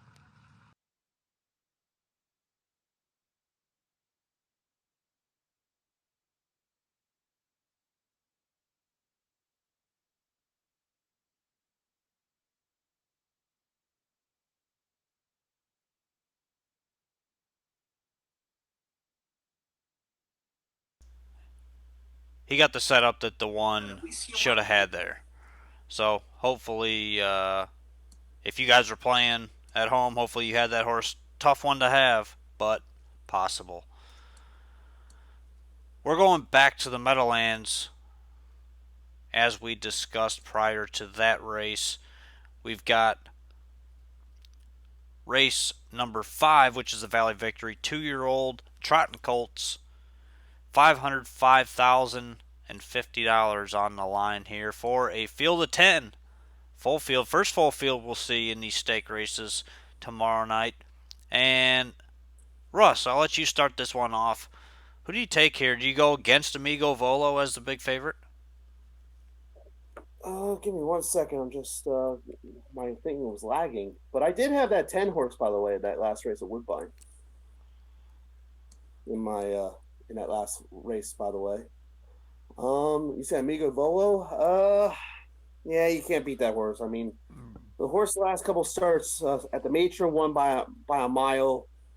The Breeders' Crown race was really impressive after he made that break the week before the elimination. Still got 7th out of that after all that, because that horse was really being talked about a lot. going into that elimination. Barely got into the final because I believe it was top 7 that got in. So just got into the final, won pretty handsomely. The only other horse I would even consider in this race to maybe beat that horse is EL Ideal. Horse won a couple races at the Meadowlands and the kindergarten races. Horse looked pretty dominant in those 2 races, and if anybody can give this horse some trouble, Amigo Volo anyway, maybe EL Ideal can maybe surprise.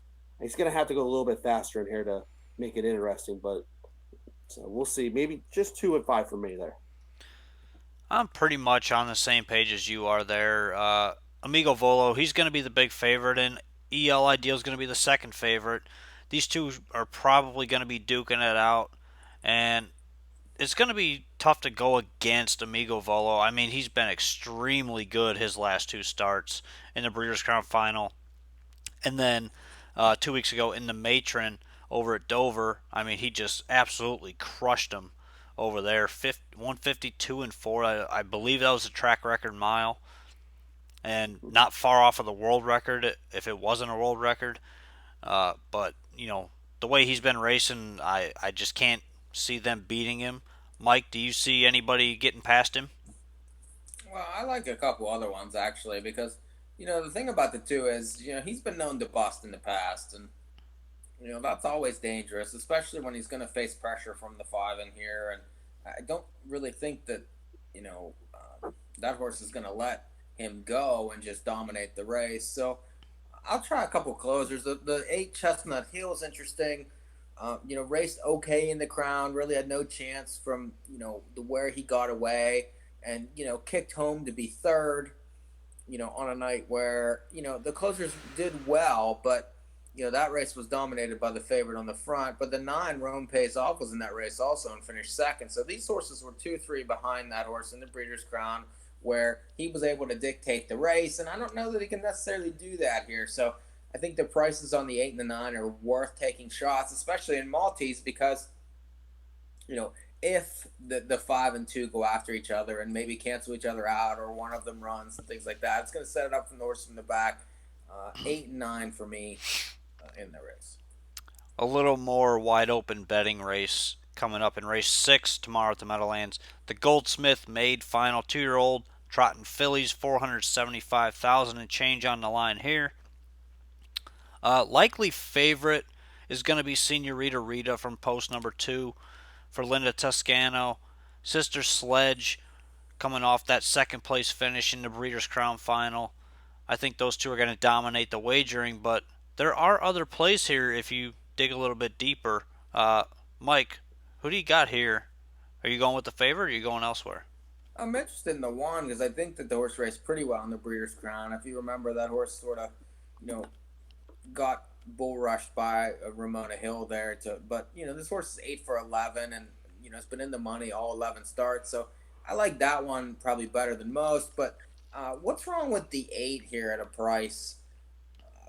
Tricky Sister. This is Andrew Harris. You get Dubé. He doesn't really drive too many these days, and this horse has won 4 out of 5, and the other race ran in the Breeders' Crown a limb, where the horse really didn't take a nickel at all in betting. But it's hard to fault this one. Got to Meadowlands last time and won. Kicked 27 and 4. You're going to get a big price here because this horse is going to be ignored with a lot of the other ones in here. I would imagine that he's going to sit and try to one punch again. I give the horse a little bit of a chance to hit the ticket, so I was 1 and 8. Russ, are you also Yeah. going against the 2 here? I don't really. I'm not a big fan of this. I'm not. I mean, they're all great horses. I'm gonna go against the 2 as well. But I think the 2 can finish second here. I'm gonna go with Sister Pledge. What do you guys think? Yeah, that's a good idea. Okay, yeah, they like that idea. The Yeah. only bad thing is about the 1 had the qualifier on 11-16. Hasn't raced since the Breeders' Crown. That worries me a little bit. But Jan Gingral, Ron Burke, what can you go wrong with those 2 guys? And those guys know what they're doing, and they got speed in this race. And they'll probably have to chase Senorita Rita for most of the race, and then hopefully in the stretch goes right on by, and we can get the 1-2 exacta. If not, then it'll be the other way around. You get that nice and $10 exacta, and you move on. I'm also going to try to beat the 2, but I'm taking a different horse from you guys. I'm going to go with the 3, Hall of AM.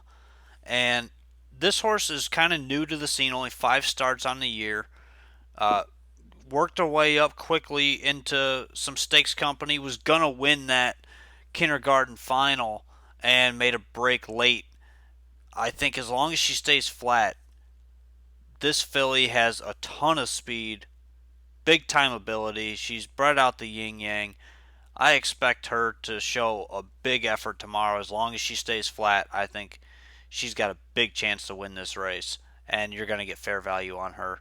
So I'll go Well, 3-2-1 there. I think you'll definitely get fair value on that 3 for sure. I looked at that horse a little bit, but that break in the last race kind of scared me a little bit. Yeah, they're 2-year-old trotting fillies. Yeah, it's just a little bit. Race But number 8 is yeah. the TVG Open. Open Pacers. This is the last start for American history. Courtly Choice, McWicked, and I believe Better's Wish. All in No, this not better. race. Not Better's Better? Wish. No, I don't think so. I thought he was retiring standing stud. No. I thought he was just facing older for the first time. Well, he is. But, I don't know about the retiring part, but well, I don't remember. It doesn't matter. Because guess yeah, what? This race still has to happen. Uh, that is correct. but you've got the likes of some of the best older horses on planet Earth with one of the best 3-year-old colts on the planet in this race Yes. tomorrow night, going for $350,000. It's going to be a dogfight. Uh, I'll start this one off. I'm going with my gut here, and I think the setup is going to be perfect for Dorsadero Hanover. Back to the big track off of that Potomac pace. He raced decently there, but I think he's best on the big track. We'll see him uh, fire early, go toward the lead, and really the only other speed in here is American history, and Joe Bongiorno just couldn't get him shut down in the Potomac. Uh, Better's Wish not speeding the race, or is he going to sit, or what? I don't know that he is going to go. I think he's going to follow horses in this race tomorrow, especially You think facing so? older. Yeah, I don't see him going to the lead because they could go really quickly. If he goes, they're going to go really fast, and he's going to be burnt up, and they're going to really regret putting him in this race. But Dorsadero is my pick here. He's 8-1 morning line. It's fair value. Prior to that race over at Rosecroft, his 3 big track starts prior to that, second win and a third, all in stake races. This is a horse. He's finally getting back to his old self. Over $1 million won last year as a 3-year-old. He's growing up late in the season, and we heard Matt Kelly tell us over at Rosecroft 2 weeks ago that he had some breathing issues earlier in the season. As long as that is taken care of, I think he's going to be right there throughout. Mike, who do you got here? Uh, I don't mind your pick there, but my problem was is he was flat as can be at Rosecroft. He had no excuse whatsoever, and he had every chance to win in the lane and went nowhere. Did he bounce off that Breeders' Crown race? Maybe. I mean, What's he was wrong with off. Always a Prince here, though? Kicked 25-4 in that Breeders' Crown final. Had no chance from where he was whatsoever. Where American History and Dorsadora were close, and American History get a perfect trip. This horse flew late to be third. Then shows up at Dayton in a qualifier and kicks well there too. You're going to get a price here again because this horse just doesn't really look that all that obvious on paper. I would say that this is the horse that's coming into the race improving, and it's a bit lightly raced. It doesn't have to, like Dorsadero's been getting hammered. Better's Wish has been facing these tough horses. This horse is really kind of finally just stepping up into this, level, albeit has made almost 700,000. Likes this racetrack. Definite use for me. And the 9 and 10 can hit the ticket too in the Super. Don't sell these horses short. Western Joe loves the Meadowlands. I know he looks like crap on paper, but he's getting back to the Meadowlands, which he likes. And G's Joe's another one that likes it. He comes off a qualifier 51-1. A lot of these other horses have been getting beat up. with these big stakes races and these fast miles. I want nothing to do with McWicked. I want nothing to do with American History. I want nothing to do with Endeavor, who got a perfect drive at Rosecroft. Give me the outside three, 8, 9, 10. And Russ, who you got here in this leg? Well, to finish his thing about Dever, remember Dever had to go first over in that race at He Rosecroft. got a fantastic drive, though. Yeah. He was driven perfectly to win that race. Yes, best in the business. So, yeah, you were saying about the 9 and 10. I don't really care for the 10, but the 9. It's nice to see Pat Barry get a drive in a race like this. He did nice things over at Pocono in the late summer, in September and early October. Now he gets back on this horse. I mean, it's very possible this horse can maybe show up for third, fourth. I mean, that's not impossible. No way the horse wins, but well, I don't know about him winning. I kind of agree with that, but I do think he has a chance to get a piece of it for sure at a huge price. Oh, absolutely. No, he'll definitely get a check in the book. No, I agree with that. My top choice, I'm going to go with Bettor's Wish. I don't know. I think this horse is going to be grinding like this horse usually does. Could he get the lead? Possible, but knowing this horse is going to be a grinding, probably first over like he usually does. Dexter knows what he's doing. The horse has never finished worse than second this year out of 18 starts. Went first or second. I mean, that's pretty impressive. Raced fantastic at Dover. And he just lost by a head at the Breeders' Crown 2 starts back. I mean, what's this horse done wrong lately? Nothing. So I don't blame Chris Ryer for taking a shot. I do like Rod's price horse, Desidero Hanover. Yes, I could see that trip possibly happening. Let's see what else here. McWicked, after being vet scratch sick at Rosecroft, and then the qualifier wasn't really anything that blew anybody away. Could that horse rebound? Sure, absolutely. The horse has made almost $5 million. I mean, you got to respect the horse a little bit, but do I think the horse is going to show up in this race? Maybe. And then American History, I don't know. I don't know. That was no excuse. I thought that horse should have won that race last time, but folded in the lane and got third. The fractions were a little too fast, even though the first quarter wasn't all that fast. Second and third quarter, fast for Rosecroft anyway. But Endeavor, like you said, Endeavor got a perfect trip. So I'm going to go 1, 4, 6, 7, no particular order. Any one of those 4 horses can win this race, but I'm going to go with the 7 on top if I had to pick one. Moving on to race number 9, and we're going to quickly run through these last few stake races for the Meadowlands tomorrow night. The 3 Diamonds final, 2-year-old Payson fillies, $411,000 on the line. And quickly, are you guys going against Lion Sentinel? I'm not.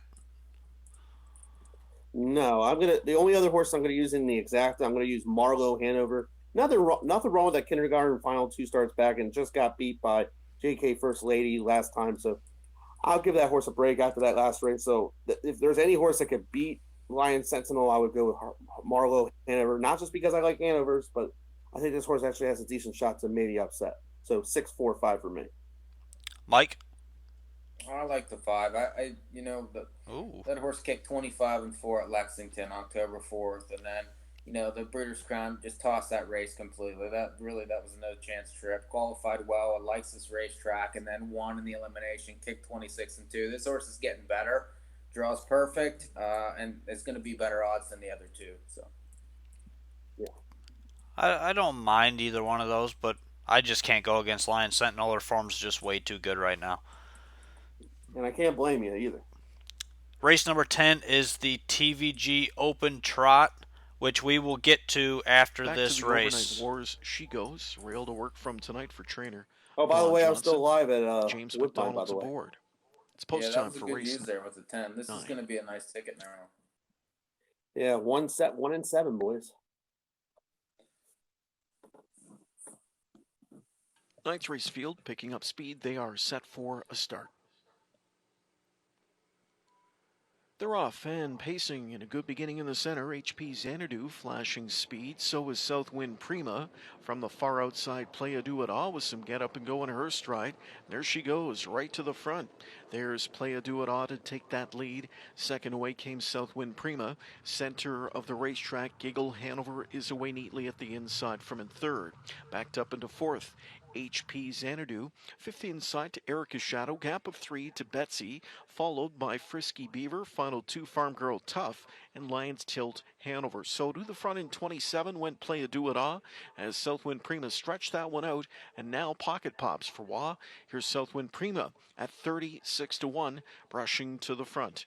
Southwind Prima takes the lead. Back into second, Play a Do It Ah. Giggle Hanover on the move, now third, now second and driving. And there goes Giggle Hanover to the front for Philion, trying to clear. Back into second, Southwind Prima, the half and 56-1. Play a Do It Ah is right there with them from in third now. Then back into fourth is HP Xanadu. Play a Do It Ah is right back out now. So lots of action in this one as they move to the final turn.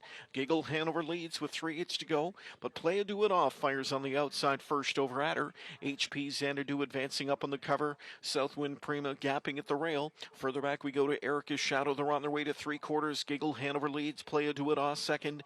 HP Xanadu is stalking them from third, 3/4. 125 and 2 coming into the stretch. Giggle Hanover under heavy pressure. Play a Do It Ah sweeping up now. HP Xanadu 3 wide. Erica's Shadow 4 wide and driving. They're in deep stretch. Still there with that lead as they come into the lane is Giggle Hanover. Now up off cover from the backfield. HP Xanadu. Erica's Shadow on the far outside. HP Xanadu takes command at 16-1. HP Xanadu holding on. Erica's Shadow was second. It looked like Giggle Hanover over Play a Do It Ah in 154 and 3.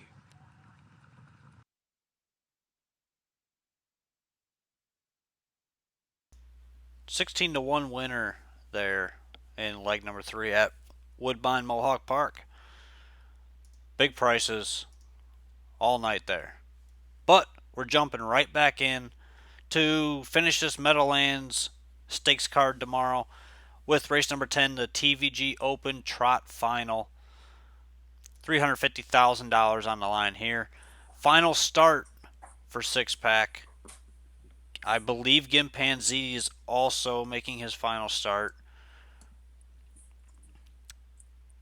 And you got to feel the 7 here. I, for one, have a tough time playing a mare against the boys. But do you go against Manchego, Mike? Yeah, I like six pack quite a bit. That 10 hole was brutal. And then had an outside post at Lexington, outside post at Hoosier, inside post tonight. No bold eagle in here. I do think he wins and wins well. I tend to agree with you. I love six pack in this race. Even though Manchego is ridiculously sharp right now, I just don't think she's on that quite that level of six pack. Six pack. When it comes to these types of races, he's on his A game. The only thing that I will say, he's missed 4 weeks, but we know that Svanstedt is going to have him ready, especially knowing that this is his final start in his career. Russ, who do you got? Well, I think there's only 3 horses you need to use in this race. Is 1, 2, 5. I'm going to go with Chimpanzee. He looks like the horse to beat in here. Dominated the race at Dover by 4 lengths. Won the Breeders' Crown pretty handsomely. Why go against that horse right now? I might even single that horse in the pick 4. Six pack, yeah. Last start of his career, had some bad posts for the last 3 months. Finally gets an inside draw. Last start of the career for this horse, and could the horse win? Absolutely. I think nothing but a 2-1 exacta there, and then like you said, Manchango could finish third in here. It's gonna be very tough to beat the boys in here, but I wouldn't be shocked if the horse won either. So I'm gonna go 2-1-5. That's what I'm gonna pick. Yeah. And race number 11, the final stake race of the night, the TVG Mare Final on the pace, $175,000. Field of 9 here. Sharton's gonna win. What about you, Butte, though? Not off of that last race. I don't like her. Okay.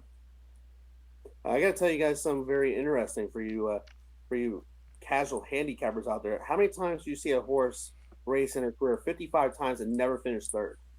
Yeah, pretty unique. It's very different. I've never seen anything like it.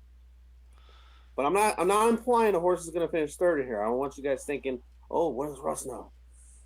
But, Who do you take? Are you taking Charton? Yeah, of course. I mean, it's nothing but 1-7 in here. The only other horse I think it could get third or fourth in here. How about Applebottom Gene for third? I'm going with a price for third. Yeah, I don't mind that. Yeah, she's also a track record holder at Rosecroft, by the way. I bet you guys didn't know that. Well, speaking of Rosecroft, we've got Mhm. a pick three to talk about for Monday night. Races Did you 9 like that through segue? 11. Did you like that segue, by the way? Yeah.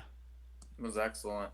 Thank you. And starting off this sequence, it's a 50-cent minimum play in this pick three. Starting off the pick three sequence is the open handicap on the pace for $11,750. Field of 8 here. Pretty good field, actually. And Russ, we'll let you start this one off. Are you taking the handicap advice, or are you taking some other angle here? Some other angle. Let me see here. Give me 1 second here, guys. All right. My top pick in this race is Romantic Interest, the 8. Race super 2 weeks back to grab second. Never gonna beat Slick Tony. That horse is just amazing. And horse was sixth in the Potomac pace by what, less than 2 lengths. That's not too bad. Off last week, but back to work tonight, looking for a seventh win in 2019. If he wins, has to be considered horse of the meet, in my opinion. Second choice, I'm going to go with Octavius. Moves from the inside rail to the outside this week. I'm going to go. I'm going to say 9 for 33 on the year, looking for a possible pocket trip or better on the front early on. J. Rod takes the assignment tonight. And my third choice, I'm going to go with JW Renegade. He made his patented move late in the mile and nearly got there 16-1. Also moves up in class. Don't throw that horse off your tickets. That horse could possibly show up. So I'm going to go 8-7-4 in the first leg. Mike, what about you? I agree on the 8. Looks like the most likely winner there. But I'm going to try a couple prices. The 5 F22. Stepped up last time off a win and wasn't disgraced. Got beat a length in that high star race, really from too far back. 7 wins this year, draws perfect, going to be a big price. And then the one, White Rose, comes from Dover, racing in that winner's over race. Third back off the bench, draws inside, and, gets Davis. Interesting enough for me. So 1, 5, and 8. Well, I'm pretty chalky here in this front leg. I just think the outside three are a little bit better than the others right now. So I'm going to go 6, 7, 8. I don't have anything wise to say about this race. Like I said, I'm chalky here. Those three horses just make sense to me in a race that looks pretty predictable. So I'm going to stick with the handicap there. Race 10, second leg of this pick three, is a Maryland Preferred. Winners of 2, but not more than 5. Blah, blah, blah. Other condition. You got another full field of 9 here. Full field of 9 here. And Russ, start us off. All right, wonderful, guys. Race number 10, second leg. I'm going to go with the 4, Rockin' the Shades. Wired the field in the non-winners of 2, easily in 155 flat. Now up in class and still draws well. Could see a winning streak brewing? Is that very possible? I think yes. My second choice, I'm going to go with Shim, not Sham, Shim. Love the trainer change last week to William Simmons Sr. from Pat LaChance. Yes, you heard that correct. And boom, just like that, a victory. Imagine that. Needs a second or third over trip this week, but capable of winning again. And my third choice, Ideal Perfect 10-1. Raced well last week, just getting beat the whole thing by 2 lengths, getting fourth. Gets the rail, and John Wagner gets on the bike tonight. So I'm going to go 4-2-1. Mike, are you similar here? Not really, actually. I don't Ooh. really. I have the 2, but I have some others also. Agree on the 2. The 3 centering raced well last time from the 8 hole at a huge price against Shim. Kicked 28-3 there. Draws better now, and this will be second time off a 6 scratch, so I'll use that one. The 7 Oren, 2 wins straight at Dover. Prior to that was racing Yonkers and Pocono. So now comes the Rosecroft. It's been a bunch of different places, but high percentage barn probably is going to get bet in here. It looks like needs to come from off the pace. And then the 8, Rusty's Houdini, another horse that raced well at Woodstock last time, just got beat in a decently fast race, 53-4 in there, got beat half a length. Another one that should be a price here, so 2, 3, 7, 8. Um, I mean, we're not too far off, I guess, between the three of us here. I do think that uh, you guys are both on the right track here because I'm basically the same as both of you, varying a little bit. The two shim needs to be played from the inside. Uh, Second start in this barn, like Russ said, this horse is going to be right there once again. Good post as well. The three centering, Tyler Davis stays on. Horse raced very well last week and basically just followed up Shim. Just couldn't get to him late. I think maybe you're going to see a similar setup, and if Shim ends up first over, maybe centering can get to him. The 4, Rockin' the Shades, second time Lasix here. That's the big key for me.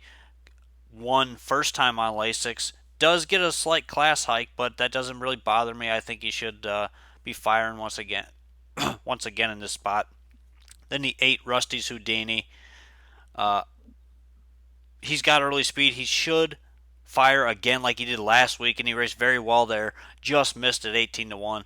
I think you're going to see him right up toward the front of the pack again. So I'm 2, 3, 4, 8 in leg 2. Leg 3, the final leg of this pick 3, late pick 3, is race number 11. This is the non-winners of 4,000 last 4 starts, and Russ, finish it. Wow, I can't believe what I heard. Okay, race 11. I'm gonna go with my semi like spot play, I guess, according like what Garnett does that, but Woodbine. I'm gonna go with Prince Clyde the 3 on top. I hope you guys don't have a problem with that. But anyway, I'm going to go with that one. The horse looks to be in a good spot this week, plus has the capability to leave as well. The Jet does get the assignment. And, the horse didn't race bad last time, believe it or not. I know it was kind of fast fractions for this horse and couldn't really get out. Now you get the Jet. I mean, the horse does drop in class. I've seen this horse go 50 already this year. There's nobody else going 50 in here, so I'm going to go with that one. My second choice, I'm going to go with Capital Builder. Sat in the pocket behind Alley's Finale and got by him in the stretch until High Sir did his patent closing kick to get up by a nose back in the non-winners of 4,000 class tonight. And my third choice, I'm going to go with Little Johnny the 2. He was the horse to beat last week and raced like it to a nice win.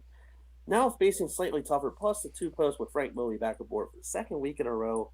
Horse is going to need a trip, and wouldn't surprise me if the horse made it 2 in a row, jumping up in class. So I'm going to go 3-7-2. Mike. I'm just going to key the 7 here. Capital Builder off those 2 straight. Pretty nice races there. I mean, favored both times, but kind of just got beaten both of those races off some interesting trips. So 7 wins this year, 12 wins last year. I think that horse is the horse to beat, so I'll use the 7 only. Well, I'm going actually with Russ's top 2 picks here. The 3, Prince Clyde, I think needs to be used. Should get a better trip inside post. This horse does look like he's a bit trip dependent, but I think he's the fastest horse in this race, and if he gets the right trip, he should be right there late. And then the 7, Capital Builder, is pretty obvious for J. Rob here. 15 times first or second this year, and he's in really good form right now. So another, play bet back again after 2 straight times that he was the favorite. So I'm 3-7 there, which makes my 50-cent pick 3 ticket go as follows: 6-7-8 with 2-3-4-8 with 3-7. It's $12 for 50 cents. Hanover Hustler, take it. All right, my ticket is 7-8 with 1-2-4-7 with 2-3-7 for a $12 investment to everybody. And Mike. 1-5-8 with 2-3-7-8 with 7. It's $6 for 50 cents. Punch it a bunch. Punch it a bunch, he says. I say we'll see you next week, because this has been North American Harness Update. Make sure you check out NAHUPicks.com every single day. We've got analysis for various racetracks across North America.